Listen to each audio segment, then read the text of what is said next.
Yeah, what do you think about the fact that in this era, it seems like a lot of us who were born in America, black people born in America, are now, and I'm seeing this online more than I'm seeing it in person, but are coming out against immigration, and particularly specifically against black immigrants, people from Africa, people from the Caribbean. Yeah, I hate that, man.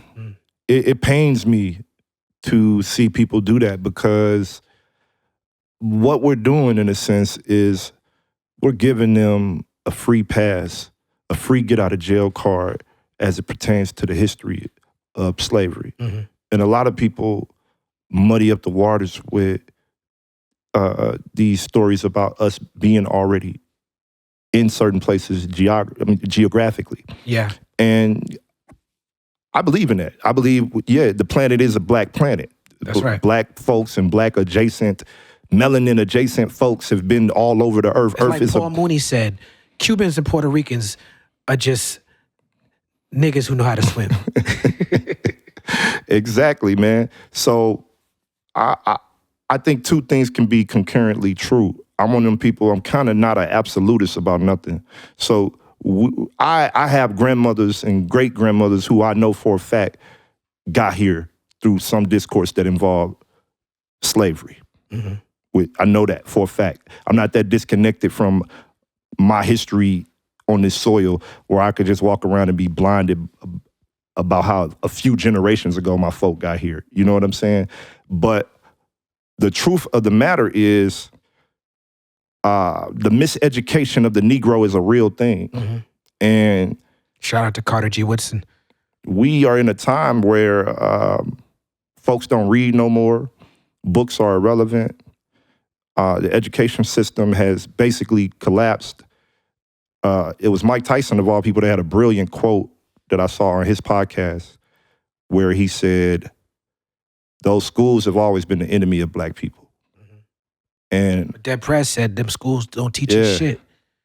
And that's deep, right? Like, Mike Tyson said that.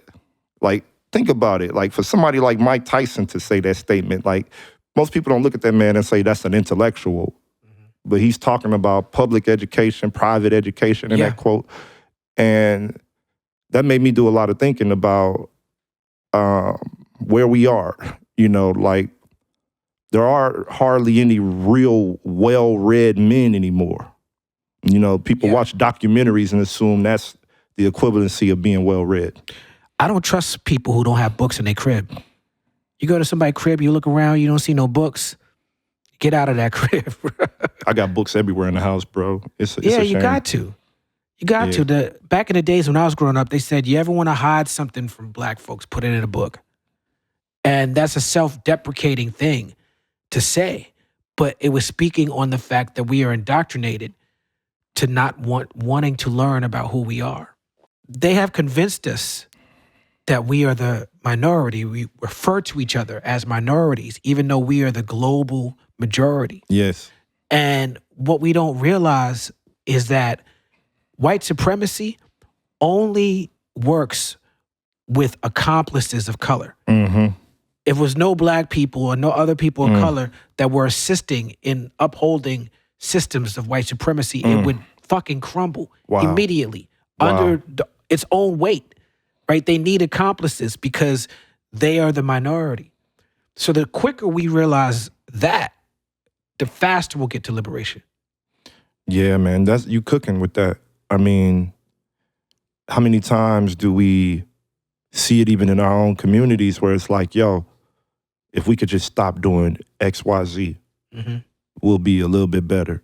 And if we could even have some type of sophisticated understanding around why we're doing X, Y, Z, we could prevent it from happening again. And I think that I say this all the time about the mayor of St. Louis, Kara Spencer. I say that her greatest conspiracy is making you believe that there is no conspiracy. And that's essentially what they've done with white supremacy in 2026. They have very logical, educated people. I see people that I know have studied stuff like supreme mathematics and stuff like that, telling me that, you know, it's cool to support ICE or it's cool to be adjacent to neo-Nazi rhetoric. And I don't know how this ideology put brothers on a course to get to this as the final destination, because when I was young and I was around certain individuals that was teaching us and sparking us and putting certain things in us, for me, when I looked down the road, the conclusion wasn't to become a fascist.